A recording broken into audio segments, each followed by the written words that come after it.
안녕하신가요?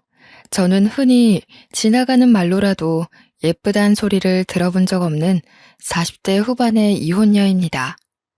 그런 제가 전 남편에게 완벽하게 복수한 최고의 사연을 여러분께 들려드리고 싶어 이렇게 글을 쓰고 있네요. 그리고 만약 여러분도 저와 같은 상황이 된다면 저희 아빠처럼 현명하게 처리하셨으면 해요.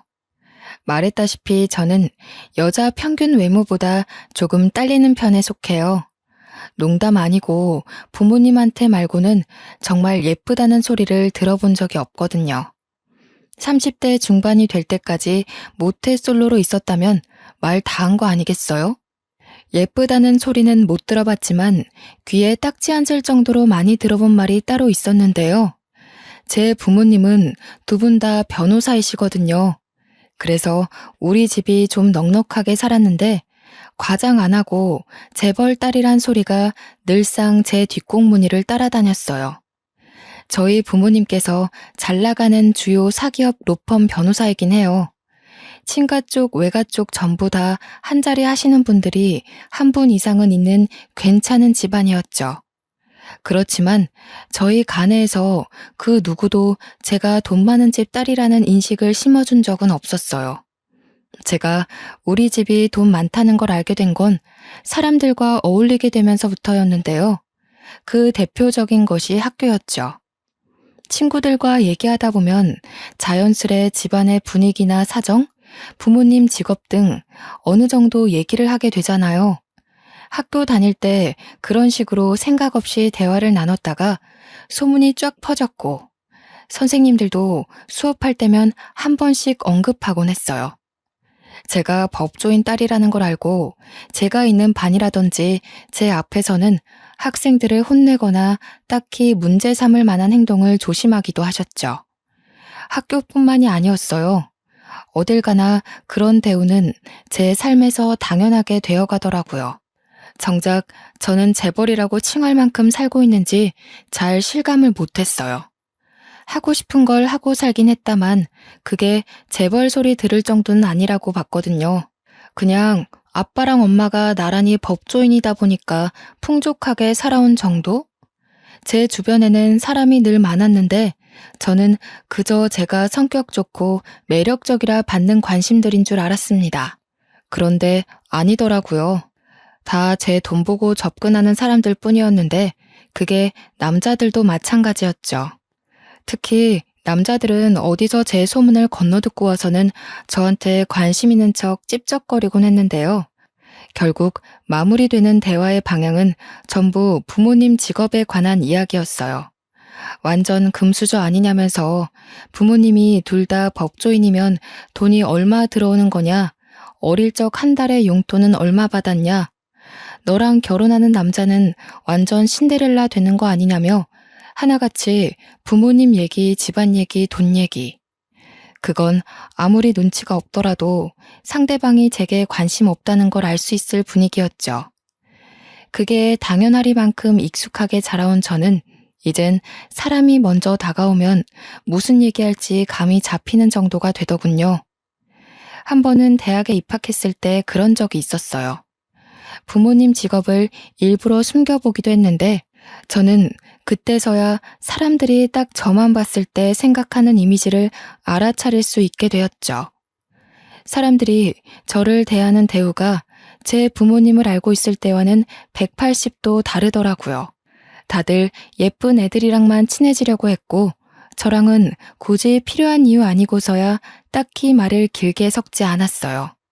그렇다고 부모님 직업을 이용할 생각은 없었는데 어쩌다가 제 부모님 직업이 들통나게 되는 바람에 저는 또다시 그간 겪었던 대우를 받으며 아부받는 삶을 누리게 되었습니다. 모른 척하며 인사도 안 할 때는 언제고 다들 눈빛부터 돌변하여 제게 아는 체를 하는데 인생 참 허탈하더군요. 나는 부모님이 만들어 놓은 배경 속에서만 가치가 있는 사람인 걸까? 당시엔 이런 생각을 많이 했었답니다. 그렇게 많은 관심 속에서 온전히 저라는 존재를 봐주는 사람 하나 사귀지 못하고 대학을 졸업하게 되었습니다. 다들 저보고 부모님이 변호사니까 나도 부모님 길을 따라가는 거 아니냐고 하는데 아니요, 절대요.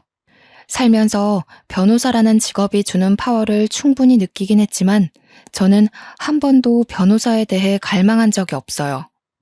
너무 가까이서 부모님이 하는 일을 지켜보다 보니 변호사에 대한 매력이 오히려 반감되기도 했고 또 직업 때문에 제 가치가 가려지는 것에 신물이 난 상태라는 게 이유일 수 있겠네요. 그렇다고 부모님을 존경하지 않는 건 아니에요. 어디까지나 사회에서 동경의 시선을 받는 위치에 있다는 건 멋진 일이니까요.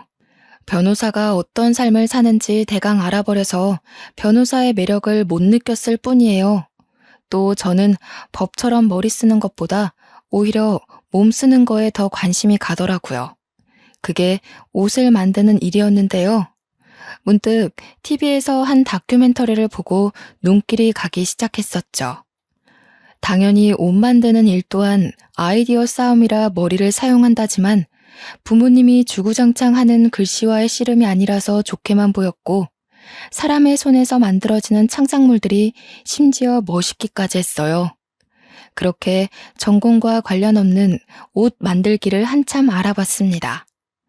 부모님께 얘기해 의류학원까지 등록하게 되었죠.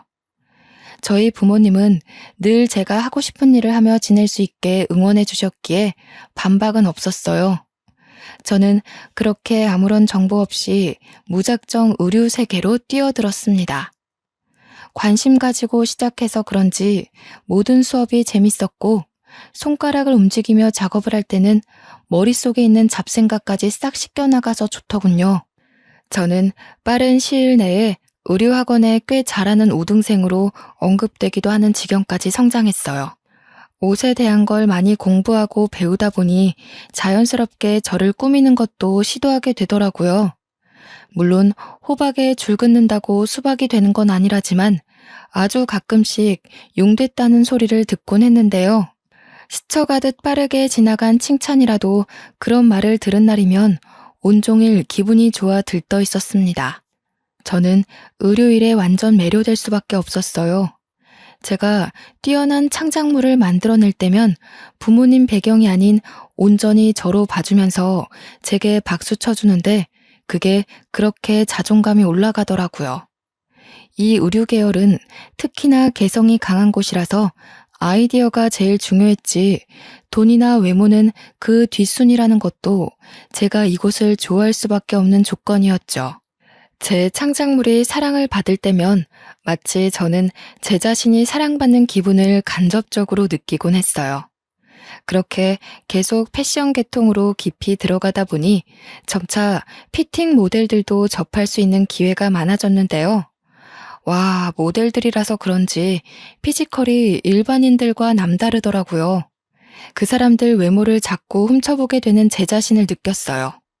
그러다 한날은 정말로 이상형인 남자를 보게 된 날이 있었는데 마침 그 모델이 제가 만든 옷을 입고 촬영을 하게 된 겁니다. 제가 만든 창작물이 어떤 구도에서 포인트가 살고 어디를 좀 더 손봐야 할지를 확인해야 되는 자리에서 저는 정작 그 모델 얼굴만 구경하느라 제대로 체크 못하는 실수를 저지르기도 했어요. 제가 의류학원을 다닌 지 꽤 되었고 어느 정도 동료들과 친해진 사이에서 자연스레 제 부모님의 배경이 수소문난 상태였는데요. 얼굴 자주 보는 사람들은 제가 잘 사는 집 딸인 줄 알고 과거 학교 시절처럼 그걸 토대로 제게 다가오기도 했지만 제가 면역이 생겨 그 정도는 가볍게 쳐낼 수 있었어요. 모델들이 제게 대하는 태도도 마찬가지였어요. 동료들 말로는 모델들이 욕망이 많다던데 그래서 제가 잘 사는 집 딸이라 잘해준 것도 있었을 거예요. 근데요, 정말 신기하게도 제가 이상형으로 봤던 모델 한 분만 저를 대하는 태도가 좀 다르더라고요. 물론 미소도 좋으시고 저한테 친절하고 배려 많았어요. 하지만 다른 사람들에게까지 같은 태도를 취한다는 거죠. 이게 아무것도 아닌 것처럼 보여도 저에게는 정말 중요한 포인트예요. 여태 저한테 잘해줬던 사람들, 특히 남자들은요, 저한테 잘해주다가도 다른 데서 본래 인성이 튀어나오곤 했어요. 그런데 그 이상형 모델은 아니었다고요. 세트장에 있는 모든 직원들에게 일관되게 친절하고 사려 깊었다니까요. 정말 빈틈없이 바른 사람이었다는 거죠. 이건 그 사람이 태생부터 좋은 사람이라는 증거예요. 그 사람도 뒤늦게 제 배경을 알게 되었지만 알기 전과 같은 자세로 저를 대해준다는 게 제가 더 빠지게 된 중점이었습니다. 외모도 훌륭한데 인품까지 올곧았고 무엇보다 저를 돈으로 보고 다가오는 사람이 아니었잖아요. 다들 제 집안 배경에 한마디씩 던질 때도 그 남자는 아무런 질문도 안 했어요. 오히려 저보고 손이 꼼꼼한 것 같아요. 이 옷 정말 제 타입이에요. 웃는 게 참 매력적이시네요. 이런 말만 하면서 저 자체를 궁금해하고 눈여겨봐주는 사람이었습니다. 살면서 이런 대접은 처음 받아봤기에 저는 어느 순간부터 남편을 짝사랑하게 되었어요. 이 남자를 놓치면 또 언제 이런 남자를 만나게 될지 몰라서 조급한 마음이 드러났던 건지 저도 모르게 제 마음을 너무 티내고 있었더라고요. 주변에서 제가 그 남자를 좋아한다는 게 소문이 났을 정도니까요. 망했다고 생각했어요. 제가 너무 티내는 바람에 그 남자가 도망갈 거라고 봤거든요. 그런데 이게 웬일이겠습니까? 남편이 부담스러워 피하기만 했는데 어느 날 일도 없는데 저를 찾아왔더라고요. 정확히는 제가 작업 마칠 때까지 학원 앞에서 기다리고 있었죠. 그러면서 그 자리에서 바로 제게 같은 마음임을 고백받았어요. 와, 진심으로 소리 지르고 싶었어요. 저는 그렇게 동화 속 공주가 된 기분으로 왕자 같은 남편과 사귀게 된 겁니다. 남편은 연애 시절에도 굉장히 좋은 남자였어요. 아무래도 저희 둘의 외모 차이가 심하다 보니 주위에서 쏟아지는 이상한 눈초리가 많았거든요. 여자가 돈이 많은가 봐 이런 소리도 들었는데요. 그때마다 제가 자존감 낮은 모습을 보이면 남편이 늘 해주는 말이 있었어요. 다른 사람 말 신경 쓰지 말라고. 자기는 외모 같은 거 중요하지 않고 자기랑 많은 것이 통하는 게 더 중요하다며 저라는 여자가 딱 자기와 결이 맞는 사람이라고 해주더군요. 엄청 힘이 되었어요. 시간이 지날수록 남편은 더 적극 표현을 해왔고요. 한결같이 저를 사랑해주는 모습에 저는 이 사람이 첫 남자였음에도 결혼까지 생각할 정도로 빠졌습니다. 당연히 결혼을 생각할 수밖에 없었어요. 남편은 제가 야간 수업 때문에 늦는 날마다 밤길 위험하다며 먼 길을 마중 나와서는 집에 데려다 주던 사람이었으니까요. 솔직히 이건 진짜다라는 생각 들지 않나요? 제가 30대가 되기도 했고 남편에게 은근슬쩍 결혼 얘기를 한번 꺼내봤어요. 1년도 안 되게 연애 기간이 짧았는데 그땐 그저 연애 기간이 길면 이 남자를 놓치게 될 것 같은 거예요. 좀 조급했던 거죠. 말하자마자 후회했지만 역시 남편은 100점짜리 남자였어요. 자기가 먼저 말했어야 하는데 제가 먼저 청혼하게 해서 미안하다고 하는 거 아니겠습니까? 그렇게 우리는 만난 지 1년도 안 돼서 수월하게 결혼까지 꼴이나게 되었습니다. 한 번도 부자 부모를 둔 것에 어깨가 올라간 적은 없었는데 처음으로 부모님의 재력에 감탄을 했는데요. 제가 외동이었어서 그런지 부모님이 최상급의 결혼식을 만들어 주셨어요. 웬만한 사람들은 시도해보지도 못할 수준의 결혼식이 완전 최고급 루트로 쫙 진행되었거든요. 저를 돈 보고 탐냈던 남자들도 하객으로 왔는데 다들 저를 보고 농담 삼아 네 남편 완전 땡 잡았네 라며 시답잖은 소리를 하더군요.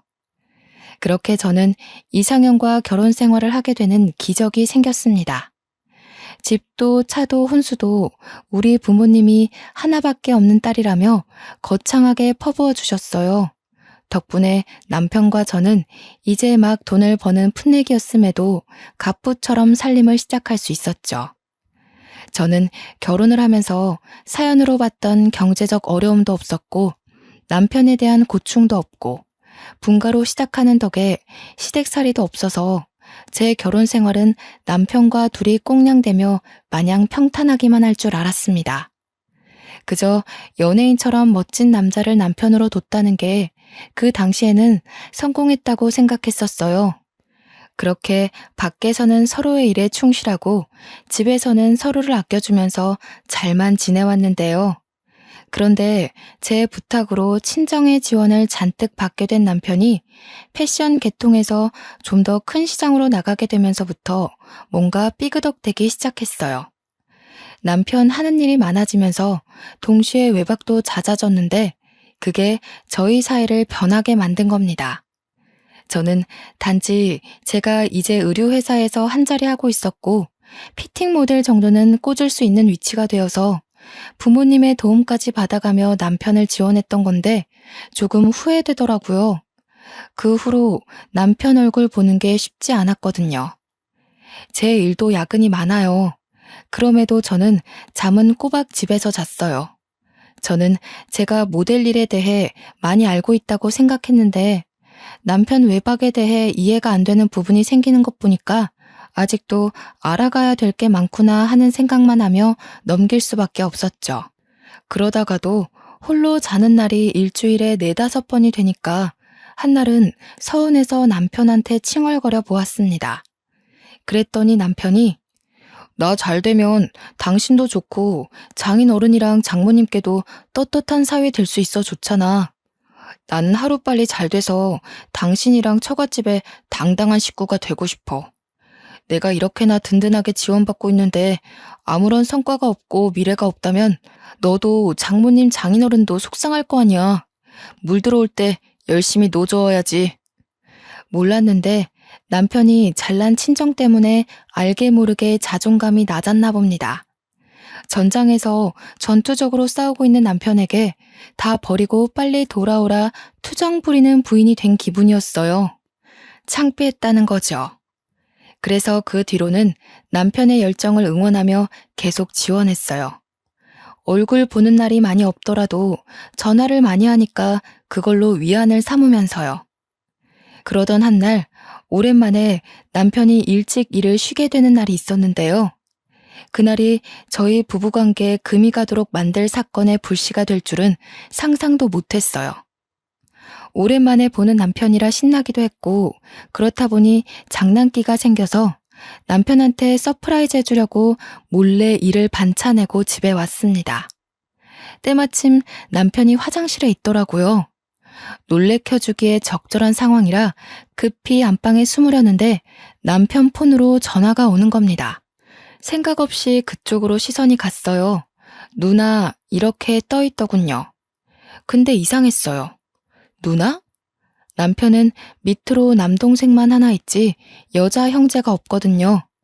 연애할 때도 저한테 여자를 잘 못 믿어서 비즈니스가 아니고서야 사적으로 연락처를 주고받아 본 건 제가 처음이라고 했었죠. 그런데 누나라니, 그렇다면 누나라는 사람은 일로 만난 사람인가? 꼬리에 꼬리를 무는 생각 때문에 계속 울리는 휴대폰에서 시선을 못 떼겠더라고요. 한 번도 아니고 2~3번이나 전화가 오고 있기도 했고요. 결국 호기심에 받아버렸지 뭡니까? 우리 지훈이 삐친 거 좀 풀렸어? 누나가 미안해. 너랑 제대로 만나려면 전 남편을 빨리 처리하는 게 좋으니까. 이혼에만 정신 팔려서 우리 100일인 줄은 까맣게 모르고 있었네. 이제 전 남편이랑은 완전히 정리했으니까 질투하지 마. 난 너밖에 없어. 알겠지? 화 풀리면 새 차 쇼핑하러 가자. 요즘 잘 나가는 애들은 차 2~3대씩 갖고 있다잖아. 누나가 우리 지훈이한테 어울리는 걸로 하나 뽑아줄게. 저는 제 귀가 잘못된 줄 알았습니다. 그리고 이 누나라는 사람이 제 남편을 다른 사람으로 착각해서 잘못 연락했다고 생각했죠. 그러나 지훈이란 이름은 제 남편이 맞고 이 누나가 제 남편 폰에 저장되어 있는 것도 사실이지 않습니까? 아무리 상황을 유연하게 해석하려 해도 100일, 이혼, 질투 이런 걸 비즈니스 단어로 인식하기엔 무리가 있었어요. 부정할래도 부정할 건덕지가 없었다는 겁니다. 너무 엄청난 사실을 들어버려서 말문이 막힌 채 멍청하게 서 있는데 수화기 안에서 계속 지훈아? 지훈아 하면서 뒤이어 하는 말이 있더군요. 네 못생긴 와이프는 언제쯤 정리되는데? 나 얼마나 기다려야 돼. 이제 네가 나 확실히 책임져야 되는 거 알지? 너 하나 보고 이혼까지 했단 말이야. 너도 빨리 이혼해서 누나 더 이상 외롭지 않게 해줘야지. 근데 내 이혼보다 네 이혼이 더 힘들 수도 있겠다. 조심해. 원래 못생긴 애들이 집념이 강하거든. 괜히 심기 건드려서 보복당하지 말고 잘 어르고 달래서 떼어내. 만약에 혹시라도 그 집에서 돈 내세우면서 면박 주잖아? 그럼 누나한테 전화해. 도와줄 테니까. 누나 건물주인 거 알지? 응? 이러면 삐친 거 좀 풀려나? 저는 제 얘기가 나오자 더는 듣지 못하고 끊어버렸습니다. 끊고 났는데도 머릿속에서 못생긴 와이프, 이혼, 집념 이런 말들이 떠나질 않더군요. 그때 남편이 욕실에서 나오는 소리가 들려서 침대 위에 그대로 폰을 올려놓고 상황을 모르는 척 해버렸어요. 당시에는 그저 너무 당황해서 뭐든 아닌 척 해야 할 것 같았거든요. 저를 보자마자 남편이 좀 많이 놀란 것 같긴 했는데 여느 때처럼 언제 왔냐고 다정하게 물으며 보고 싶었다고 안아주더군요. 그렇게 보고 싶고 기다렸던 남편인데 누구보다 나를 사랑해주는 남편의 품에 안겼는데도 머리가 텅 비어있기만 했어요. 이게 뭐지 싶더라고요. 제가 들은 건 분명 명백한 사실이 맞아요. 그렇지만 어떤 반응을 보여야 할지 모르기에 일단 부정하는 방향으로 태도를 잡았습니다.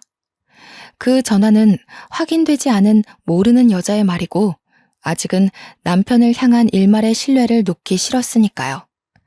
남편은 저한테 여전히 진심이고 잘하는데 저보고 볼 때마다 예쁘다고 해주고 결혼해줘서 고맙다고 하는데 절대 바람이 아닐 거라고 생각했어요. 그렇게 믿고 싶었던 것 같네요. 근데요, 이젠 정말 빼도 박도 못할 일을 목격하게 됐지 뭡니까? 그날 남편 폰으로 그런 전화를 받고 나서 신경 안 쓰고 싶어도 계속 그 여자 말에 신경 쓰이더라고요. 일할 때는 물론이고 언제 어디서 뭘 하든 한참 동안이나 그 전화가 제 머릿속을 지배하는 수준이었어요. 그러던 한날 회사에서 워크숍을 간다고 제가 1박 2일 집을 비우게 됐는데요. 워크숍을 갔지만 내내 컨디션이 안 좋았어요. 아무래도 그날의 일을 너무 신경 쓰는 바람에 일이나 모임에 전혀 집중을 못했고 그 때문에 끼니도 제대로 못 챙겼더니 갈수록 몸도 안 좋아지더라고요. 하늘 수 없이 양해를 구하고 워크숍을 일찍 빠지게 됐는데 여기서 제가 목격한 일이 참 충격적인 겁니다. 남편은 하도 일 때문에 외박이 많으니까 저도 일부러 집에 간다고 연락은 안 했어요. 남편의 경우 늘상 쉬면 쉰다고 말하는 사람인데 오늘 쉰다는 전화가 없었으니 당연히 집에 아무도 없다고 생각했죠. 오늘은 아무 생각 말고 푹 잠이나 자야지 하고 집에 들어갔는데 글쎄 남편 신발이 있는 거 아니겠습니까? 오늘 일 쉬나? 일찍 마쳤나? 그런데 왜 연락 안 했지? 온갖 생각이 들었지만 일단 들어가서 남편을 찾는 게 먼저라 생각했어요.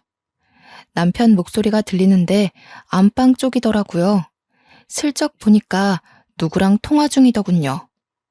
나중에 성공해서 잘 나가면 다들 내 옆에 와이프 얼굴도 궁금해할 건데 그때마다 쪽팔려서 어떻게 소개하겠어. 지금 슬슬 성공 기로를 타고 있어서 조만간 이혼해도 될 것 같아. 이혼하더라도 재산 나눠 가질 게 많아서 좋지. 솔직히 그거 하나 보고 10년을 희생했는데 누나도 10년을 못생긴 배우자 보면서 살아봐라. 삶의 질이 떨어진다니까. 오죽했으면 내가 애도 안 가졌겠어. 하긴 그래. 원래 끼리끼리 살아야 되는 거야. 그래서 내일은 누나 보러 올 거야? 어제 네가 와이프랑 같이 있어줘야 돼서 못 온다고 했을 때 좀 서운하더라. 물론 네가 아직 이혼 전이라서 와이프한테 네 속셈 안 들키려고 계속 연기해야 되는 건 이해하겠는데 서운한 건 별개의 문제라고. 서운할 게 뭐가 있어. 내가 진심으로 좋아하는 건 누난데. 합의 이혼으로 가려면 와이프 너무 몰아세울 수 없어서 그래. 내 마음이 어떤지 잘 알면서 꼭 이리 귀엽게 애교 부리더라. 그리고 내일은 와이프 오는 날인데 내일까지 같이 자는 건 절대 못해. 와이프 안 그래도 얼굴 안 되는데 나이 드니까 더 못 봐주겠더라고. 누나처럼 예뻐야 매일 밤이 설렐 텐데 나 이 집에만 있으면 감정이 메말라. 남편은 그 누나라는 사람이랑 통화 중이었어요. 그걸 방 밖에서 몰래 듣고 있는 제 처지가 참 비참했죠. 부모님이 준 내 집인데도 마치 객식구인 것 마냥 숨죽인 채 모습을 감추고 있는 것이 참 제가 생각해도 못났더라고요. 정말 충격의 연속이었어요. 그렇지 않아도 지끈했던 머리가 더 아파오는 지경이었습니다. 저는 그대로 집을 나와버렸어요. 그마저도 남편이 제 소리를 들을까봐 도둑고양이처럼 발소리를 죽이고 나왔죠. 집을 나왔는데 너무 배신감이 치가 떨려서 한동안 아무것도 할 수가 없더라고요.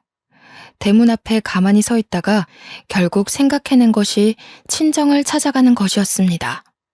부모님은 당시 두 분 다 야근 중이셨는데 제 전화를 받고 급히 집으로 복귀하셨어요. 아이를 안 가진 이유가 뭐? 10년간 참고 산 게 뭐? 뭘 뜯어먹는다고? 내 이 자식을 그냥 절대 이대로 못 둬. 감히 겁도 없이 법조인 처가를 두고 사기 행위를 벌여? 김서방도 알 거 아니야. 너희 엄마가 이혼 전문 변호사라는 걸. 그걸 알고도 그런 강큰 짓을 한 거면 그 대가가 얼마나 무서운지 겪게 해줘야지. 김서방 참 용감하기도 하네. 넌 왜 진작에 말 안 했어? 언제부터 혼자 그렇게 알았던 거야? 며칠 됐어. 솔직히 나랑 남편이 한 이불 덮고 산 세월 벌써 10년이잖아. 그 10년 동안 한결같이 나만 봐준 사람이고 남편이 바람 폈다는 걸 믿고 싶지 않았어. 진짜 좋은 사람이었는데 도무지 받아들이기가 어렵더라고. 사실이 아닐 수가 없을 만큼 증거가 확실했는데 바보같이 그런 꼴을 보고도 아니라고 믿고 싶었어. 이거 당연히 이혼할 수밖에 없는 거지? 사실 그게 좀 무서워. 나 사회적으로 도태되는 건 아닐까? 네 탓 아니야. 그런 뒤 구린 놈들은 작정하고 마음 먹은 놈들이기 때문에 일반인들이 구분하기 어려워. 그래서 사기 결혼 당하는 케이스도 엄청 많고. 그래도 걱정 마. 딸, 부모가 둘이나 변호사인데 뭐가 무서워. 사실 집이랑 차랑 너네한테 들어간 비용 전부 우리가 대주겠다고 한 이유도 이거야. 내 딸이 이혼까지 안 가고 잘 살면 좋았겠다만 만일을 대비하는 것도 나쁘진 않으니까. 재산 분할해서 김서방이 가져가는 몫은 없을 거라 타격 좀 받을걸. 재산 노리고 결혼한 사람이라면. 친정 부모님이 변호사인 게 이럴 때 도움이 되더군요. 아무 생각이 없는 저와 달리 대처 방법이나 조언을 구할 게 참 많았어요. 친정 부모님은 화를 내면서도 금방 침착하게 대안을 짰습니다. 심지어 결혼 전부터 혹시 모를 이혼을 대비하고 저희 부부에게 일부러 더 지원해줬다는 말에 좀 놀랐네요. 한 번 더 부모님을 존경하게 되었죠. 친정 부모님은 일단 저보고 남편한테 티 안 낸 거는 잘했다고 했고요. 그 뒤부터 내내 방법을 알려주었어요. 저는 부모님이 시킨 대로 그날 밤 친정에서 자고 다음날 아침 남편한테 연락했습니다. 정말? 내년에 그 건물 시세가 그렇게 폭등해? 그러니까 내년에 그 건물에 로펌 사무실이 쫙 들어선다는 거지? 장인어른께서 주신 정보면 정확하겠네. 거기 입지 조건이 변호사들 사이에서 유명했구나. 장인어른께 꼭 감사하다고 전화드려야겠다. 너무 감사하잖아. 우리 집 생각해서 같이 먹고 살자고 이런 귀한 정보도 알려주시고. 사실 그 건물은 시댁 형편에 매매하기 부담스러운 비용이었어요. 그런데도 작년 건물 시세보다 조금 저렴한 비용으로 매매가 가능하다고 했더니 남편이 빚을 내서라도 사겠다는 겁니다.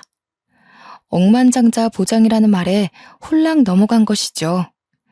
이렇게 돈에 눈이 먼 사람이라는 것이 티가 나는데 제가 그동안 단단한 콩깍지가 씌었었나 봅니다. 남편은 평소에도 저희 친정 부모님 정보를 맹신하는 수준으로 믿었어요. 그래서 제 말에 의심도 없이 쉽게 넘어갔을 거예요. 남편이 돈에 미쳐서 저를 이용했으니 이런 정보를 던져주면 덥석 물 거라는 확신은 했는데요. 막상 그걸 한번 확인하는 셈이 되니 마음이 좀 씁쓸하긴 하더군요. 결국 남편은 바로 다음날 시댁에서 돈을 빌리면서까지 그 건물을 매입하게 되었습니다. 시댁은 대출까지 내서 남편이 그 건물을 살 수 있게 보태주었고요. 그리고 그때부터 저는 한동안 남편이 상간녀와 바람피는 증거를 모으면서 시간을 보냈어요. 정말 남편 앞에 단 한 톨의 재산도 남지 않도록 부모님이랑 잘 모의하여 일을 벌여갔죠. 그 와중에도 종종 집에서 남편과 시간을 보낼 때면 남편은 한결같이 제게 연기를 하였어요. 건물 정보 알려줬더니 요즘은 외박도 좀 줄었더라고요. 그러고 보니 그렇네요. 남편은 제가 친정으로부터 얻은 부동산 정보가 있거나 이름 있는 모델 회사의 계약권을 얻어올 때면 외박이 줄고는 했어요. 남편에게 마음이 식으니까 남편이 연애 시절처럼 웃는 모습도 그저 욕망 덩어리로만 보이더군요. 참 웃긴 일이죠. 저는 모든 준비를 마쳤고 친정에서 시키는 대로 때를 기다렸습니다. 그러다 아주 기가 막힌 타이밍이 찾아왔는데요. 제가 이혼을 요구하고 모든 걸 내려놓기에 딱 알맞은 날이었어요. 이 과정에서 참 어처구니 없었던 일이 또 있었는데 바로 시댁에서는 남편과 상간녀가 불륜을 저지르고 있는 걸 알고 있더군요. 우연히 엿들은 남편과 상간녀의 통화 때문에 알게 되었습니다. 심지어 한두 번이 아닌지 상간녀가 아주 며느리처럼 시어머니를 어머님으로 모시고 있었고 시댁과 만남의 자리를 가지게 된 그 모습이 저와 있을 때보다 훨씬 자연스러워 보였죠. 저희 엄마는 의뢰인 때문에 오지 못했고요. 아빠가 저와 동행해 주었는데요. 어디 잔치라도 났는지 한참 신나 있던 시댁으로 저와 아빠가 들이닥치니 시댁 식구들이 전부 당황하는 거 아니겠습니까? 남편을 밤마다 설레게 했던 상간녀 낯짝도 시댁과 같이 깜짝 놀라 있더군요. 여보, 갑자기 여길 어떻게 왔어? 장인어른께서는 이 시간에 어떻게... 제가 받은 연락이 없거든요. 밤늦게 갑자기 무슨 일이세요? 딸내미가 별 볼 일 없는 남자한테 바람 맞았는데 우리 아빠가 무슨 일로 여길 왔겠어. 참고로 우리 아빠 오늘은 당신 장인어른으로 온 거 아니야. 내 변호사로 같이 온 거야.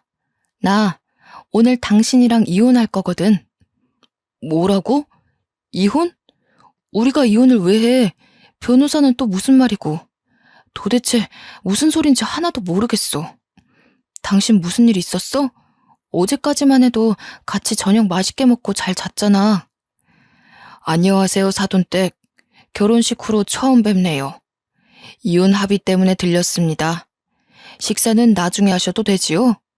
우선 거실로 나와주시겠어요? 그나마 다 같이 앉을 수 있는 공간이 거실밖에 안 되네요. 이혼이라니요? 무슨 말씀하시는 건지 모르겠는데요. 사돈, 저희 아들이 뭐 실수라도 했나요? 며느리랑 싸웠다는 말도 들은 적이 없는데 갑자기 이러시는 이유를 모르겠네요. 잘 살고 있는 애들을 두고 뜬금없이 이혼이라니요. 다짜고짜 오셔서 앞뒤 설명도 안 해주시고 아무리 사돈지간이라지만 좀 무례한 거 아닌가요? 다른 사람도 아니고 사돈 입에서 무례라는 말이 나오는 건 기분이 좀 나쁘네요. 지금 저기 상간녀를 떡하니 앉혀두고 뻔뻔하게 연기하시는 겁니까? 잊으셨나 본데 저 변호사입니다. 사돈어른, 저 일평생 변호 일만 해온 사람이에요. 제가 저런 허접한 상간녀 하나 구분 못하는 신참처럼 보이진 않지 싶은데요. 아빠는 한순간에 차분하고 조리 있게 말하며 시댁 입을 싹 다물게 만들었어요.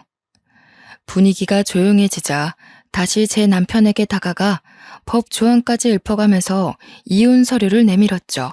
무슨 말씀이세요, 장인어른? 그런 게 아닙니다. 장인어른이 생각하시는 그런 방향 아니에요. 불륜이라뇨.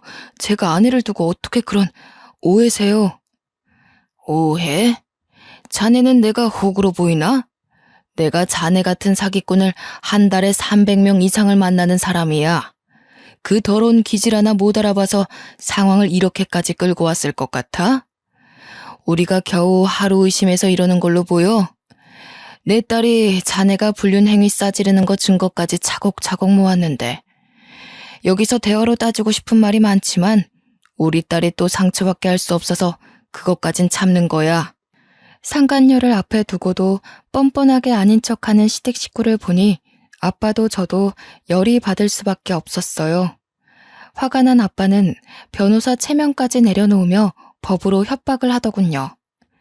시댁 전체를 거짓골로 만들고 싶지 않으면 당장 합의 이혼 진행하자고 겁을 준 거죠. 아빠가 협의 절차를 줄줄이 설명하다가 재산 얘기까지 뻗쳤는데 시댁은 정말 겁을 먹고 꿀먹은 벙어리가 되어 있었습니다. 하긴 뭘 알아야 저희 아빠한테 대항을 하겠죠. 잠깐만요. 장인어른, 이렇게 이혼하시면 장인어른 쪽에서도 손해일 텐데요? 저처럼 가진 것 없는 사위한테 재산 나눠주기 아까워서 잠이나 편히 주무시겠어요? 변호사시면 더 잘 아실 거 아닙니까? 딸을 더 괴롭게 만들 셈이신가요? 남편은 아빠한테 약간 겁을 먹은 것 같았지만 뒤지지 않고 대응을 하더라고요. 아빠 입장에선 뭣도 모르는 법을 가지고 변호사인 자기를 어설프게 협박하려 드는 남편이 그저 우스웠을 겁니다. 아빠는 상황 파악 못하고 어깨를 으쓱거리는 남편한테 대고 네가 가지게 될 건 아무것도 없다고 설명을 해주었어요. 무식한 남편은 전문 용어에 크게 흔들리면서도 나름 들리는 대로 들었을 텐데요. 상속, 증여, 재산 분할 안 됨. 이런 걸 듣고 대충 파악하는 것 같더니 이제야 지 처지를 제대로 자각했나 봅니다. 몹시 당황하더라고요. 거기다 대고 제가 한 번 더 쐐기를 박았죠. 당신이 매입한 그 건물 내년부터 처분론이 들어갈 계획이야. 당신이 돈 때문에 나를 속여서 결혼을 진행했잖아. 그게 얼마나 더러운 기분인지 알게 해주고 싶더라고. 나도 당신 엿먹으라고 거짓 정보 알려준 거야. 워낙 경력 좋은 사기꾼이라 안 속을 줄 알았는데 금방 넘어오길래 좀 그렇더라. 당신이 그렇게 쉽게 속으니까 내가 이런 어설픈 사기꾼 하나 못 알아채는 눈먼 장님 같잖아. 남편은 이미 공포에 질려있는 얼굴이었어요. 자신이 저와 이혼하면 정말 한 푼도 떨어질 게 없다는 걸 온몸으로 느끼고 있는 모습이었죠. 다짜고짜 제 손을 잡으면서 꼬리를 확 내리는 태세를 보이는데 이성적인 매력이라곤 정말 다 떨어져 버리더군요. 피지컬이 멋있고 좋으면 뭐하나요? 돈 앞에서 개가 되는 걸. 여보, 이혼이라니. 우리 한 번도 싸운 적 없이 10년을 살아왔잖아. 우리가 왜 이혼을 해? 응? 당신, 나 안 사랑해? 나는 아직도 10년 전처럼 당신만 보면 설레는데 당신은 아니야? 나 많이 좋아해줬잖아. 남편이 안절부절하며 곧 거짓골이 될 자신을 모면하고자 애를 쓰고 있을 때였어요. 쥐죽은 듯 가만히 있던 상간녀가 뜬금없이 나서서 남편과 저를 갈라놓더라고요. 아, 돈 많다고 유세 부린다던 처가댁이 이 사람들이구나? 변호사 그거 얼마나 번다고요? 돈으로 협박하는 거면 저도 만만치 않게 대응할 수 있어요. 저 건물 2개나 있는 사람이거든요. 이 남자 제가 먹여 살릴 수 있으니까 사람 돈으로 깔보는 짓 그만하세요. 돈으로 협박하는 걸로 보이세요? 지금 법으로 협박하는 겁니다. 그쪽이 내 남편 껍데기에 빠져서 불륜 저지르던 증거물이 내 손에 있다고 했죠? 깔끔하게 해결되길 원하신다면 적당히 눈치 보고 빠지시죠. 이혼도 하셨다는 분이 남의 가정 파탄낼 만큼 낯짝 두꺼울 입장은 아니잖아요? 그쪽 전 남편은 당신이 바람나서 이혼당한 거 알고는 있는지 모르겠네. 뭐라고? 웃기는 년이네. 여기서 내 이혼 얘기가 왜 나와? 뭐 이런 모저리 같은 게 다 있어. 생기다 만 것처럼 생겨서는. 너 왜 지훈 씨가 외박 많이 했는지 아니? 지훈 씨가 너보고 상간녀가 입을 싸게 놀리려는 순간 남편이 나서서 상간녀의 입을 틀어막는 바람에 상간녀의 말이 끊어졌어요. 남편은 상간녀를 제게서 멀리 떨어뜨린 후 다시 저와 아빠한테 절절매기 시작했습니다. 저와 이혼하면 집, 차, 누리던 것 모두 다 뺏기고 심지어 큰돈 들여서 산 건물은 재산 분할 대상에 속한다고 하니 미치기 시작하더라고요. 자기가 가진 건 건물밖에 없는데 그걸 저한테 나눠주는 게 아깝기도 했을 겁니다. 남편은 자기가 불리한 상태라는 걸 잘 알고 있었어요. 그 똥마려운 강아지 같은 마음이 시댁 식구들에게도 전해졌나 봐요. 시댁도 뒤늦게 상황 파악하고 사돈어른 우리 사이에 왜 이러냐고 자기 아들이 워낙 모자란 애인데 잠깐 미쳐서 실수를 했다면서 태세 전환을 하는 거 아니겠어요? 그러더니 갑자기 옆에 있던 상간녀를 집에서 나가라고 독촉하며 내쫓기까지 하는 겁니다. 상간녀가 남편한테 도움을 청하며 소리를 질렀다만 남편은 들은 척도 안 하고 저한테만 매달려 있었어요. 남편은 지금 자기 앞날과 상관없는 건물주 여자가 필요한 게 아니었으니까요. 시댁에서 대출까지 받아 건물을 샀는데 이대로 저와 끝나면 빚만 생기는 거잖아요. 사랑이고 뭐고 눈앞에 닥친 빈털터리 신세 때문에 목숨을 오가는 상황인데 상간녀가 눈에 들어오겠습니까? 길게 끌어봤자 사돈 쪽이 명백히 불리하고 손해를 보게 될 겁니다. 그간의 인정도 있고 사돈 체면 생각해서 애들 관계를 합의 이혼으로 마치려고 하는 거니까 협조해 주시죠. 이쯤에서 정리하는 게 제일 무난한 해결이란 걸 아셨으면 좋겠네요. 얼른 도장 찍게, 김서방. 장인어른, 제가 어떻게 하면 용서해 주시겠어요? 다시 생각해 주시면 안 될까요? 제가 정말 잘못했습니다. 다시는 와이프 두고 다른 생각 안 할게요. 근데 이대로 끝나면 저희 집 진짜 거지 돼요. 굶어야 될지도 모른다고요. 자네 때문에 내 딸이 버린 세월이 무려 10년이야. 더 좋은 남자 만나서 살림 꾸려나갈 수 있는 기회를 막은 것도 자네 때문에 10년이나 걸렸어. 내가 진작에 알아보지 못해서 우리 딸이 이런 몹쓸 짓을 당한 것 같아 괴로워 미치겠거든. 네 장모 되는 사람은 지금 의뢰인 때문에 같이 못 왔는데 그만으로도 다행인 줄 알아. 나보다 네 장모가 더 피도 눈물도 없는 사람이니까. 사돈, 제가 애를 잘못 키웠어요. 제가 대신해서 이렇게 싹싹 필 테니까 우리 애는 한 번만 봐주시면 안 될까요? 정말 다시는 이런 일 없도록 혼쭐을 내놓겠습니다. 예? 제가 지금 바빠서요. 빨리 도장 찍게 김서방. 한 번만 더 같은 말 반복하게 하면 합의 이혼 접고 소송 들어갈 겁니다. 다들 그걸 원하시는 겁니까? 싹싹 빌던 남편은 거의 울면서 결국 도장을 찍었고 졸지에 시댁에 빚만 안겨준 불효자식이 되어버렸습니다. 상간녀도 당연히 소송했는데 이건 엄마의 도움이 컸어요. 시댁에 가서 초토화내지 못한 한을 상간녀 소송으로 풀더군요. 이혼 절차는 모두 마무리가 되었는데 제가 며칠간 고생하며 얻은 증거물을 왠지 법으로만 쓰기가 아깝더라고요. 저도 참 매정한 사람이었죠. 남편의 마지막 밥줄까지 끊어버리고자 패션 계통 사람들에게 모조리 뿌려버렸습니다. 제가 발 담그고 있는 이 계열의 단점이 워낙 입소문 빠르다는 거였는데요. 그런데 지금은 너무 큰 장점이 되어버렸네요. 남편 망하는 건 한순간이었고요. 남편과 함께 얼굴 팔린 상간녀 신상도 다 털렸다고 합니다. 이상형이면 뭐예요? 다른 놈들이랑 똑같은 도둑놈이었는걸. 이런 사람인 줄 알았으면 이상형이었어도 연애조차 안 했을 겁니다. 변호사 부모님 덕분에 모든 게 잘 해결했는데도 어딘가 모르게 마음 한구석이 씁쓸하더군요. 아무래도 결국 나 자체를 좋아해주는 사람은 없다는 걸 깨달은 거나 마찬가지여서일까요? 좀 슬펐네요. 상황이 불같았던 만큼 잊혀지는 것도 한순간이더라고요.